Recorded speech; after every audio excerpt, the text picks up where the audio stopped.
Who thinks that this is a filler episode? I will.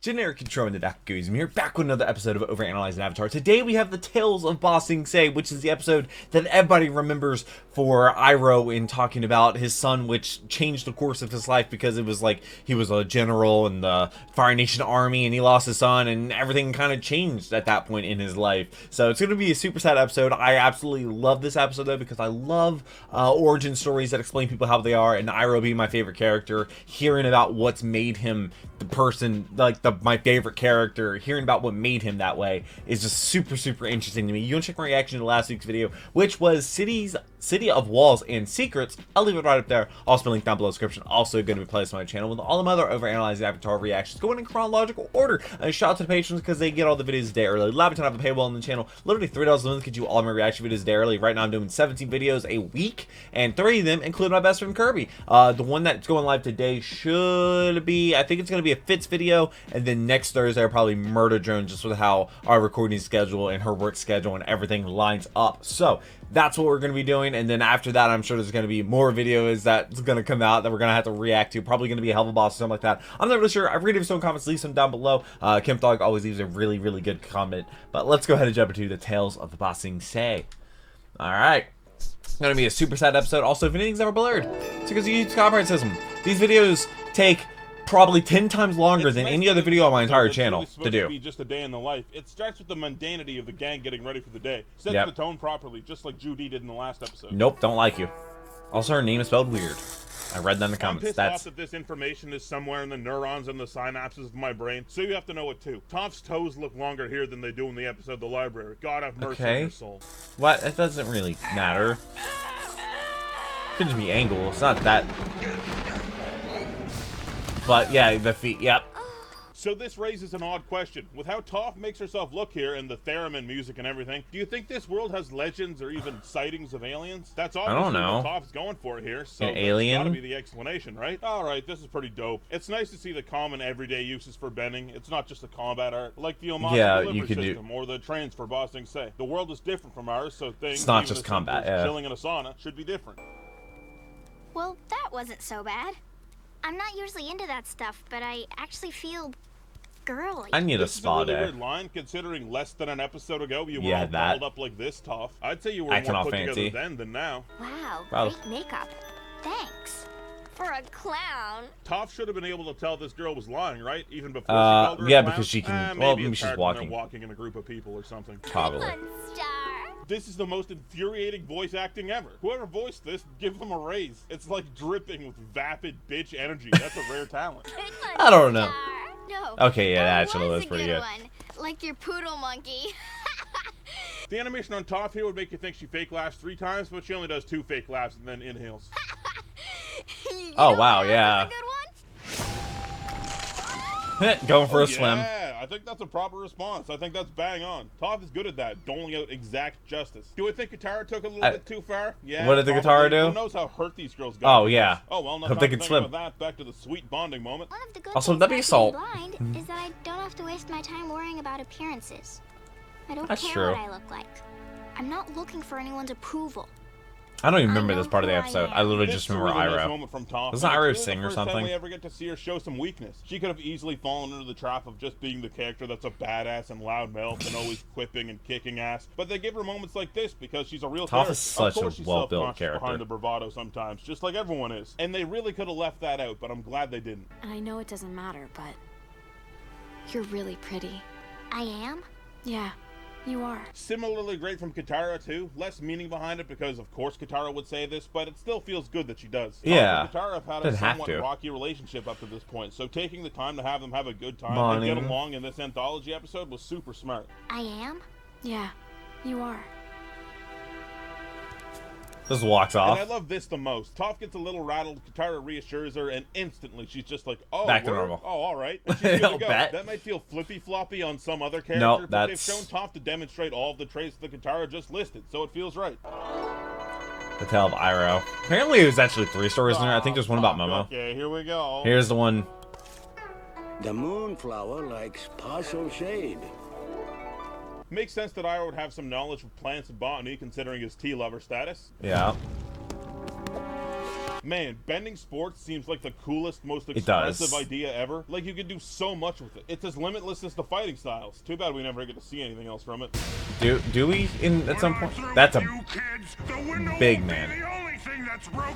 So this guy's like an actual giant, right? Like like he has to be. 700 pounds, head the size of a beach ball. For the record, this is what or everyone would look like when they say, I would be a waterbender so I could bloodbend, or an earthbender so I can metal bend. You would not be a bloodbender or a metal bender. No, you would not be. You would look like this guy. I would look like this guy. With a poor stance, you are unbalanced and you can be easily knocked I over. will always remember this. Yeah. Iroh once again preaches real martial arts shit. This guy looks like a stiff breeze would knock him over. And to a trained martial artist like Iroh, yeah, it'd probably be like, man, what is this disappointing guy doing? In this shot, we see Iroh catch the knife in a normal grip. Then in this next shot, he catches it in a reverse grip. And then in the very next shot, he's back to holding it normally again. And then in the next shot, just so he's back fast. to holding it in a reverse style. Jesus Christ. Yeah, He knows what not he's gonna doing. Neglect it. I just wanted to get all the wacky trivia shit out of the way before I got into what this little short really means and what it means to me. This is absolutely the best few minutes the show has to offer, full stop. I'd let Iroh's full song play out of sheer respect, but YouTube copyright won't let me. Yeah, even though this series gets copyrighted into oblivion. Like, everything is blurred. Only I could have. I have no choice. Iroh's story ends on this heart-wrenching note of it being his son's birthday. And he chose to spend that day being a father figure to a bunch of kids. Something I'm sure he wished he could have spent the day doing with Liu 10, his son. He soothes a really little boy who's crying, administers some good, solid foundational teachings to some boys, trying to teach them a lesson that sticks, to be honorable, but also be pragmatic, and helps a young man who is struggling with who he is and what he's doing with his life. These are all situations that he probably experienced with Liu 10 when he was growing up. And he chooses to celebrate Liu 10's short life by trying to be the father figure that he still wishes he could be. And that's heartbreaking. Such a good episode. It's so sad. Human shit. That's not even to say that he's in the city that his son died fighting to attack. He's being a father figure to the people he die exactly only a few years prior. The common folk of the city whose defenses took his son from him. But we see that Iroh doesn't blame them. Iroh feels like he had a bigger hand to play in his son's death than any one person in these walls. We see in an Iroh dream sequence when he's hurt that Liu 10's grave is beneath a tree on a hill somewhere in the Fire Nation, I'm sure. So Iroh seeks out a similar scene to honor his son. This is incredible television, incredible storytelling, incredible animation and visuals. I really hope it's not incredible blurred. voice acting from the late great Mako. I'm not afraid to admit that I at least dude, it's so sad. Every time, I can't help it. Honestly, I'm trying to find the words to say to really capture this moment, but either I'm not a good enough writer, or maybe those words just don't exist. The tale of Iroh is incredible. Comes marching home. And yep, that's so sad. In honor of Mako. Did they add that in later? Actually, hog monkeys. They're mentioned a few times, and I went a long time. I actually just found out that somebody I knew through Kirby died last night. I could get her a big open prairie like she likes, and let her hop her way to happiness. Aww. Let's do it. Say again? There's a big open space right outside the walls of the city. Aang, you don't have the permits for that. You think the city's so ruled by bureaucracy that you can just take a big chunk of land and do whatever you want with it? Maybe. I doubt this very much. I don't know. My cabbages. Nope. Oh, forget it. No slugs this time. This guy's cabbages are getting messed up? Why does he get a line on a joke, but no one else? Who is this random cabbage merchant we've never seen before? If you look closer here, Aang actually tosses the bison whistle up in the air and catches it right before he blows into it. Oh god. Who is this mystery man standing next to Aang in the shot? Everyone around him seems to have fled, and the zookeeper didn't seem to be around anywhere, so... It had to be him. It has to be the zookeeper. In the zookeeper. background? I've never seen this man before, right now, ever in my entire life. As the animals run by, what is this? That's a cow or something? Woo! Yeah. I've seen Aang do some proper large-scale earthbending, too. This episode isn't all just character. Like how they got a just stop. Power growth for Aang here, too, as he improvises this zoo together. This girl we see run through the gates is the same girl whose cat got out of the house and into the elephant mandrill habitat. The tale of Sokka. Oh, I thought it was 3 stories. You can actually hear some murmurings here that catch Sokka's attention, but I can't for the life of me make them out. Maybe you guys can. I'm a little nervous. I'm pretty sure Avatar only hired like one laughter. Apparently Overanalyzing Avatar can't hear very well. More cows. They call me Sokka. That is, in the water tribe. Oh, is this like poetry or something? Not an oaf. Is that So I'm pretty sure the haikus. secondary layer joke here is that Sokka doesn't understand what a haiku actually really is outside of the 575 syllable scheme. To my knowledge, I can't a haiku is count supposed to follow syllables. that scheme, as well as I never being about could, still depicting a can't. moment in nature as well, like a lot of the head ladies' haikus are. There's nuts and there's fruits. In fall, the clinging plum drops, always to be squashed. So even though Sokka's technically doing it right, he's still kind of making an ass out of himself. A little bit. The tale of Zuko. In this shot, this old guy Like how it should has be who on it's the last written by. table before the counter, but then in this next reverse shot, he's at the second last table. Maybe before just the a hidden counter. table. Don't look now, but there is a girl over there at the corner table. She knows we're Fire Nation. Iroh actually turns and looks with a lot of concern in his face here, which is kind of surprising. Hi, Lee. My name's Jin. Thank you, and because she's well, just interested. He I was thinks wondering if Fire you'd Nation. like to go out sometime. He'd love to. Iroh. Also, who wrote Jin? Who voiced Jin? She's very likable and confident right off the bat. I like her. I don't know who did. I'm gonna change my vote for Zuko's best hairstyle. My bad. Didn't take this into account. Rookie mistake. Excuse me, sir. That's just, you mean the Would your worst? girlfriend care for dessert?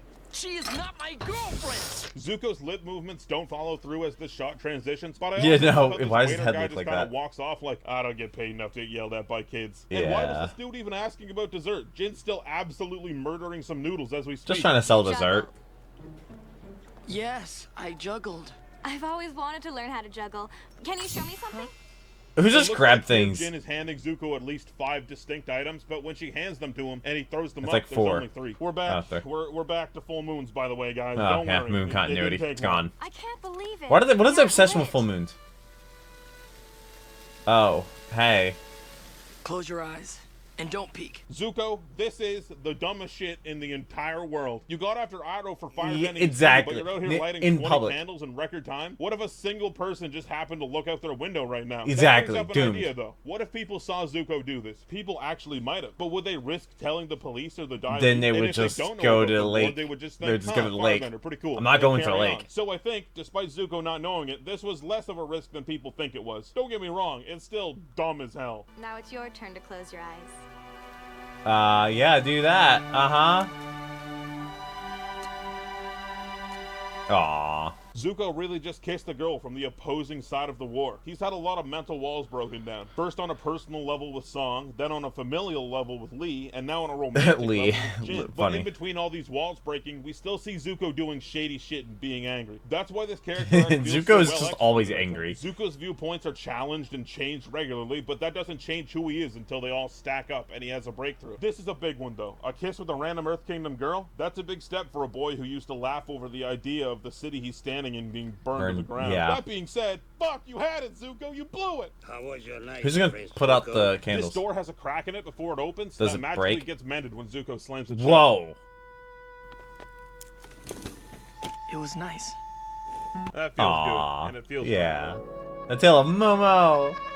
Everyone knows by this point that this is Sokka's bag that Momo Uh-huh. jumps into, but no one cares about Toph bag continuity. And honestly, it's bad continuity because she didn't have it on her when Appa was taken, so it was probably on his saddle. And I don't know if you guys are paying attention, but Appa's not really around so much right now. Right now. He'll come back next episode, Conceivably right? gotten into Sokka's Does he? bag Or is from it the time episode they after gave that? Appa a bath, so that works. Oh no, Momo's looking for Appa. Momo's It's like, just oh, a what the trick. fuck, man? This is some cosmic lining up shit. Why this gotta look like this? Why this gotta look like this? All right, let me get this straight. You've got these little mini panthers just running around the streets of Boston. Yeah, How many I kids guess a they're like year go cats. missing from these things roaming around in packs? I guess they're like cats. No, just gain altitude. Fly up, you idiot! Yeah. Never Oh, mind. well, no. Oh, I guess one of them jumped on Momo between shots? Sure, alright. Oh, okay. Yeah. Yes. In the cage is not a chicken. Oh, Momo can't understand them.